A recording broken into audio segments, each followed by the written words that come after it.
Fala, galerinha! Vamos agora para a nossa terceira aula sobre nomenclatura dos compostos inorgânicos e vamos falar dos sais, né? Os sais minerais, substâncias fundamentais no nosso cotidiano. O que vai acontecer?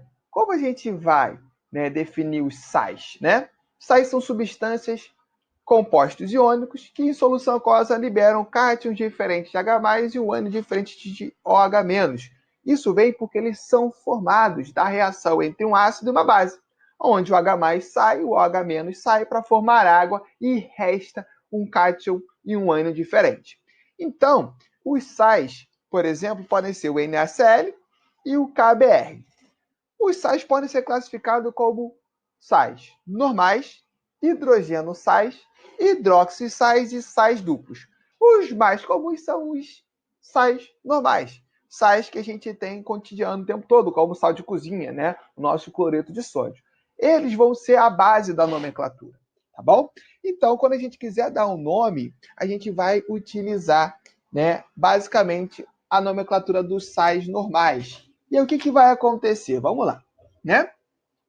Por exemplo, né, o nome do NaCl, né, que é um sal de cozinha, ele vai depender do nome do ácido e da base responsáveis pela formação dele. Lembrando que eu falei lá em cima, lá no início, que ácidos e bases reagem entre si formando sal e água.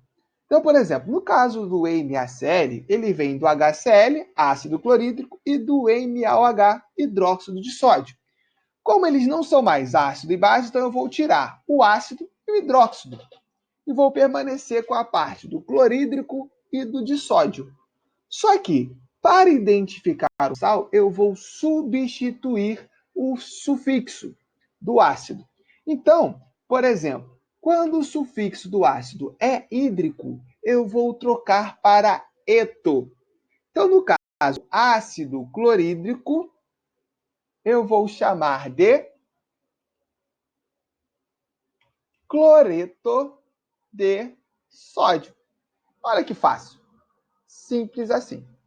Agora, se eu tenho um ácido diferente, por exemplo, o K2SO4, ele não vem do hidrácido, e sim de um oxiácido, como o ácido sulfúrico, H2SO4, reagindo com o hidróxido de potássio, KOH, forma K2SO4. Nesse caso, o nome vai depender do ácido e da base que formam ele, então do sulfúrico e do potássio.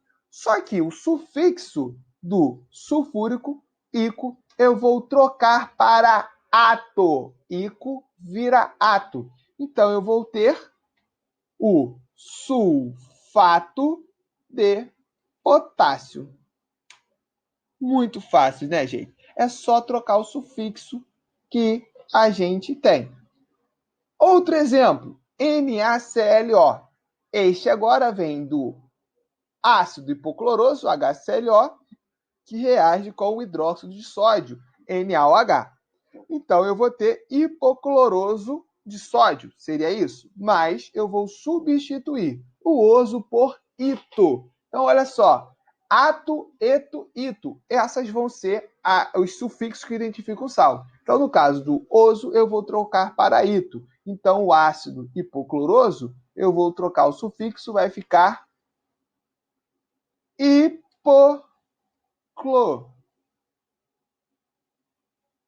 clorito de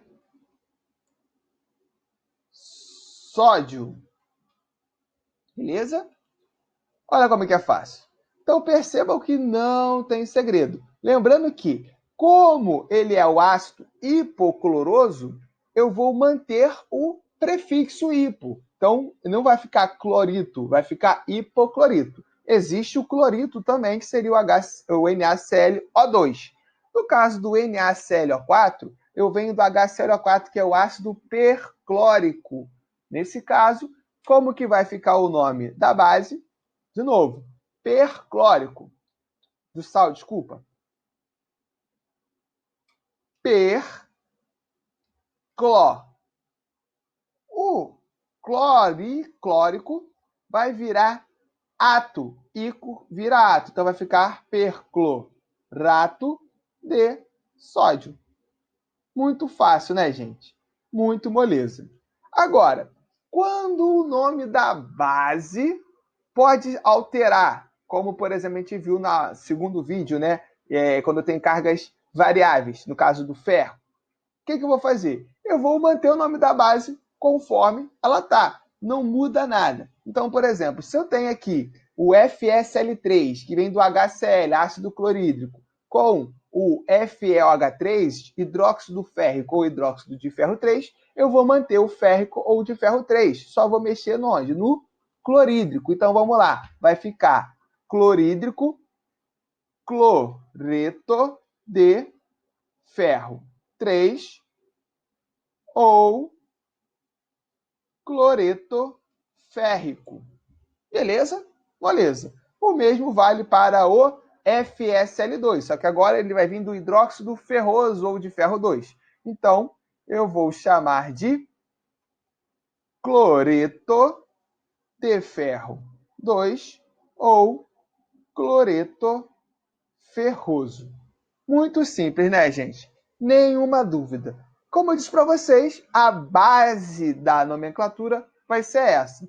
Nos outros casos, a gente vai acrescentar alguns detalhes. Por exemplo, nos hidrogenossais, né? Os hidrogenossais é quando você tem um H no meio dele, ou seja, quando você tem um ácido que não perdeu todos os seus hidrogênios. E aí vai ser muito simples. Você vai acrescentar na frente do nome do sal o sufixo ou prefixo, né, a palavra hidrogênio, junto da quantidade de hidrogênios. Por exemplo, aqui eu já até coloquei, eu tenho o NaHCO3, que eu vou chamar de mono. O mono eu não tenho obrigação de colocar, então eu posso deixar apenas hidrogeno carbonato de sódio. Monohidrogeno e hidrogeno carbonato de sódio, tanto faz. Agora, a NaHSO4, o que eu vou chamar ele? Né? De novo, a mesma coisa. Como ele tem um hidrogênio, eu vou chamar de hidrogeno. Agora, eu tenho carbonato, CO3? Não, eu tenho sulfato de sódio. Se eu tiver o NaH2PO4, agora eu tenho dois hidrogênios. O que eu vou chamar? Eu vou chamar de di, 2di. Então eu vou ter o dihidrogeno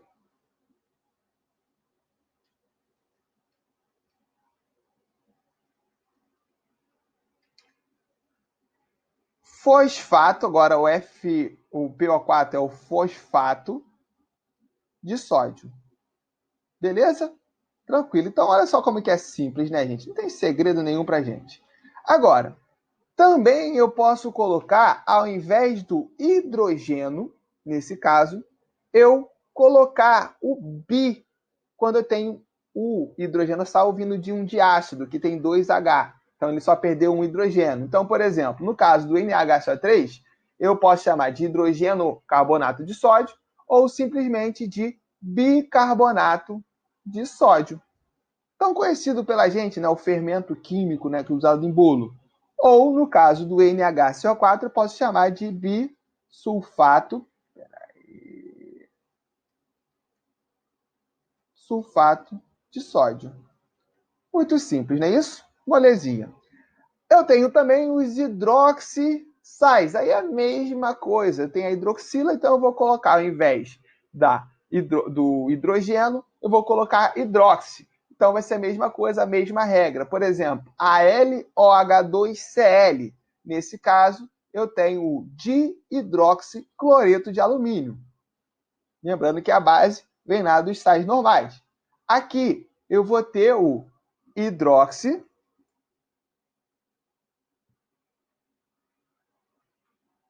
a LOH agora, só um. Então eu vou ter o hidroxicloreto de alumínio. E aqui embaixo eu tenho CaOH-NO3, O NO3 é o nitrato, vem do ácido nítrico. Então, eu vou ter o hidroxinitrato de cálcio. E por último, eu posso ter um sal duplo, né, que tem ou 2 metais, né, 2 cátions, ou 2 ânions. Aí a regra é a mesma, só que eu vou colocar os 2 metais e os 2 ânions. Por exemplo, aqui, ó, o NaKSO4, sulfato de sódio e potássio, ou seja, eu tenho SO4, sódio e potássio. Então é só colocar a mesma regra, colocando os 2 cátions. Ou se eu tiver 2 ânions, e aí eu vou colocar na mesma regra os 2 ânions. CaClBr. Então, eu tenho Cl e Br, cloreto e brometo. Então, vai ser cloreto, brometo de cálcio. Olha que legal, né? Olha que maneiro. Então, é basicamente isso que a gente vai ter dos sais, gente. Lembrando que a nomenclatura mais utilizada vai ser para quem? Para os sais normais, né? Mas a gente tem esses outros casos dos hidrogenossais que também são importantes. Então, com isso, a gente aprendeu a dar o nome dos sais. Beleza, gente? Então, até a próxima.